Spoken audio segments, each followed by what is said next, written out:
Broadcast is now starting. All attendees are in listen-only mode. Um,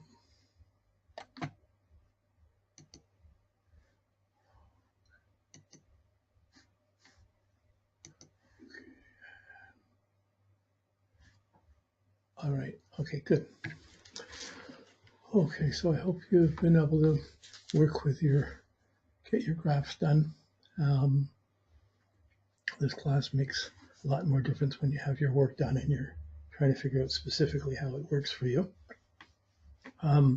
Today, we've got 4 planets to deal with. We're going to deal with Saturn to Mercury, Saturn to Venus, Saturn to Mars, and Saturn to Jupiter.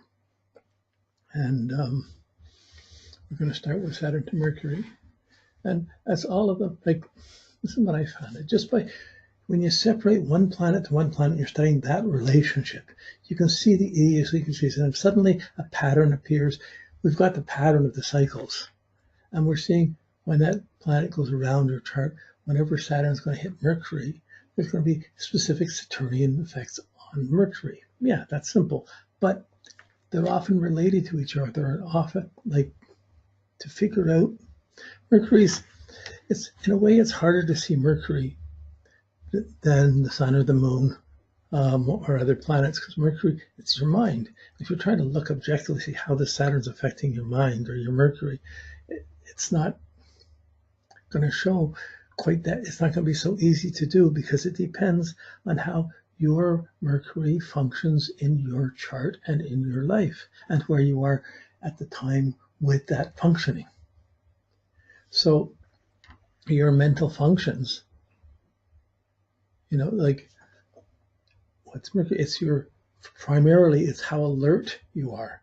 To be alert to every sensation, every little move, every twitch, just to move a hand, to move a finger, to just be alert to everything. That takes tremendous nervous coordination.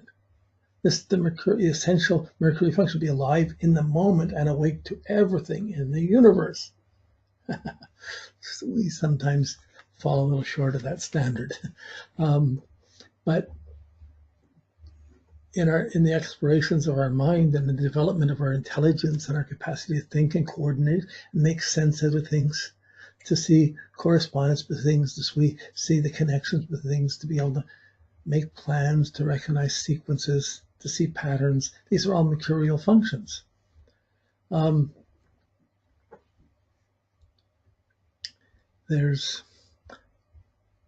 Sometimes our Mercury is functioning and it's 60, 70% or even more internal. It's an internal process.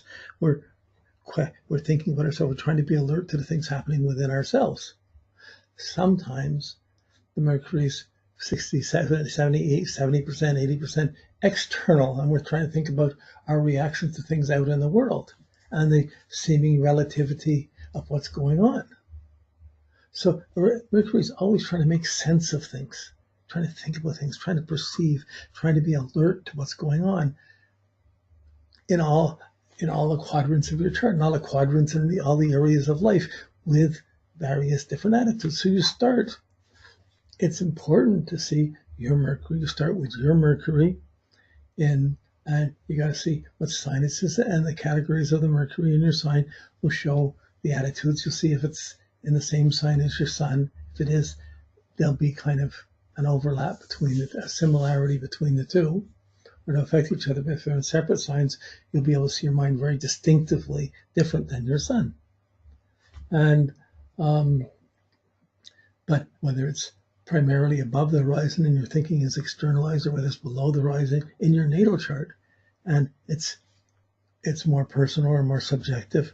These are just the natal assessment is huge. It creates huge, vast differences in people's thinking. But it's not just thinking patterns. We have imagination affects our thoughts.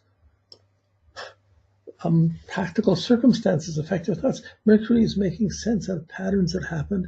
It's making sense out of the time things. If this happened, then this is going to happen. If this went to this cycle, it's going to this cycle. If it's coming from this phase, it's going to that phase. It's going from here to there. And it's normally making connections like this and trying to anticipate. So really, Mercury is the planet. Saturn is time. It's the structure and the hard joints of time. But Mercury is making up time. It's thinking. It's communicating It's expressing relationships and timing and anticipating them, making sense out of the basic habit patterns and moon patterns in our life. So it's a big puzzle. It's so fluctuating. It changes so much, and depending on what you're focused in, how can we assess how we were thinking at different times in our life, under different circumstances? Sometimes we go really internal with our thinking. Sometimes we go very external. Sometimes some people have a very multifaceted, adaptable, curious mind. Some people have very fixed, judgmental mind. Some people have very driving, pushing mind. You have to have the sense of how the Mercury is working before you can see how Saturn is going to relate to that Mercury and what it's got to learn from it, or how it's going to deal with it. So the Saturn's effect, generally Saturn is the being responsible, growing up, getting serious, being mature. To Mercury, it would be making a plan, having a strategy, developing a way of thinking, making a plan, like setting up strategies. Okay, you can have internal strategies or external strategies. So we all have this going on at 1 year old, at 10 years old, at 15, at 30, at 60, and at 80 or 90, although sometimes you wonder if people are thinking, or how well they're thinking, or how intelligent someone is, or how intelligent someone isn't. Intelligence isn't so much the measure of Mercury. It's one of the branches or one of the measurements of Mercury. Alertness, coordination, agility, awakeness, perceptiveness. This is Mercury. So people can be very perceptive in one area or in a bunch of areas, and the more the perceptiveness gets fixed in one area, it gets often exclusive in other areas, it gets detached from other areas. So in all the realms of thought and ideas, it's easy to get spaced out or out of focus, or not thinking clearly, or thinking too clearly or too sharply, or having ideas that are, some people can be pushing their ideas on others, some people can be looking at every different possible kind of ideas. You have the cardinal, the pushy, the fixed, the determined, the judgmental, the stubborn, or the fixated, and you have the mutable. So your Mercury is going to function in the way it does in your chart. That's normal. So for you, and being able to see each category of each category of each sign, each category of each house, you begin to see the different layers or different dimensions of consciousness that Mercury can function on. So when Saturn's going to come along and touch Mercury, it's forming it.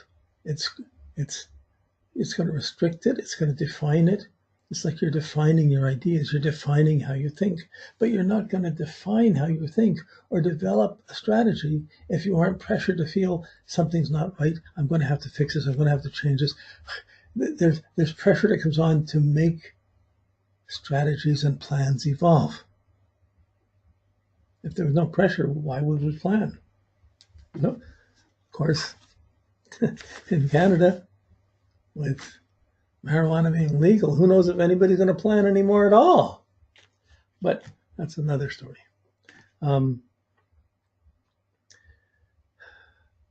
Saturn crystallizes, it structures, it defines, it restricts, it restrains, it delays, and it challenges. So we get a time, I'm going to be here, I'm going to do this, I've got to do this, and we can have 10 things going on, I've got to do this, I'm going to juggle and do this, and we can't get it all done. Oh, we get exhausted. We get tired. We can't get all the plans done. There's one problem with Saturn. Or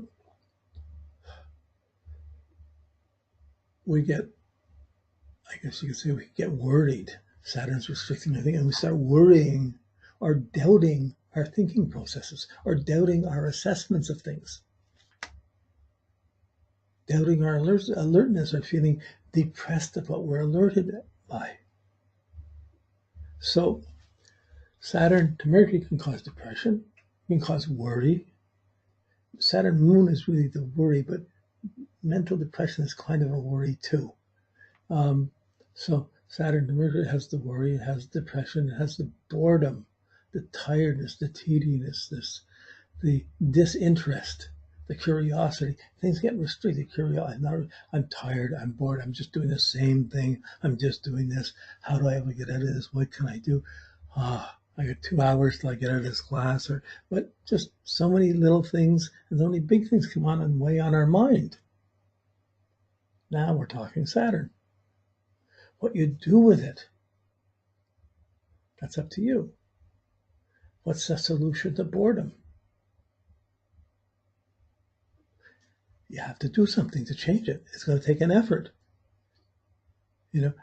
So if you're normally a curious person, Saturn can diminish how curious you are. If you're an inspired person, you're thinking and you're teaching, you get tired or bored or just tedious. And matter of fact, if you're a writer and you're trying to write, as Saturn comes affects Mercury, it's going to make it difficult to be imaginative and exploratory when Saturn's hit the Mercury. So Saturn hits the Mercury, you could do the basic structure, the practical things, or the tedious things, and get them done with. So you can work with Saturn on Mercury. It's only a real downer if you're deciding in your mind that it's a downer. This can't happen. I'm being depressed. I'm being bored. So if you're in an office and you're trying to communicate, you're not going to be communicating well. It's going to be restrained or delayed with Saturn. Or a boss could be making demands on you, telling you what to do, and it's not what you want to be doing, but you're having to do it because you got the job. The pressure comes in from the Saturn on the Mercury. Then this has its spin-off to so many other things. So in a way, as Saturn comes up and hits Mercury, it's challenging your intelligence, your mercurial function, your ability, your alertness, your awakeness, your interpretation of things. And often if you had failures or other shocks or other factors that come in, which we've had our share of, Mercury's trying to be cautious. So instead of saying everything, talking too much, Saturn would come in and say, don't talk so much. Or your ideas aren't being recognized enough, or your thoughts didn't go where you thought they would be, or as far as they thought you would be. And boy, if that's all I get, why bother? But it's challenging you to bother. It's challenging you to make a stronger effort to be more serious, more responsible, and to plan your time better. So often, Mercury's challenging the free-flowing aspect. Saturn's challenging the free-flowing aspects of Mercury, but it's also challenging it to be more responsible, to speak real, to talk practically, to be responsible. And to the degree that we've been responsible or been evasive or responsible, there's a karmic buildup over the last 6 or 7 years between Saturn aspects. Usually there's a need to put the brakes on and relax and stop and think for a while. But if you're depressed or you're worried or you're bored and you stop to think, where is it going? It's not going to inspiration. It's not going to vision. It goes into this dark space, which is intolerable and we can't stay in all the time. If we stay there or we start taking drinks or other things to try and avoid it, it makes us sick. So whether you get respected, whether you've worked for your ideas, whether you've developed your intelligence or your intellect, developed your strategy, developed your plans in life, or have basic control of what you're doing, this is Saturn through Mercury. Not a small thing. And because it's Mercury and it's the way you think, it's social, there can be social worries or restrictions, work, business, poor communications in relationships or with friends. Someone can pull away. Someone can be putting down what you're thinking and you're having to work to prove what you say or figure out how to say. And often that requires some pausing to think before you speak.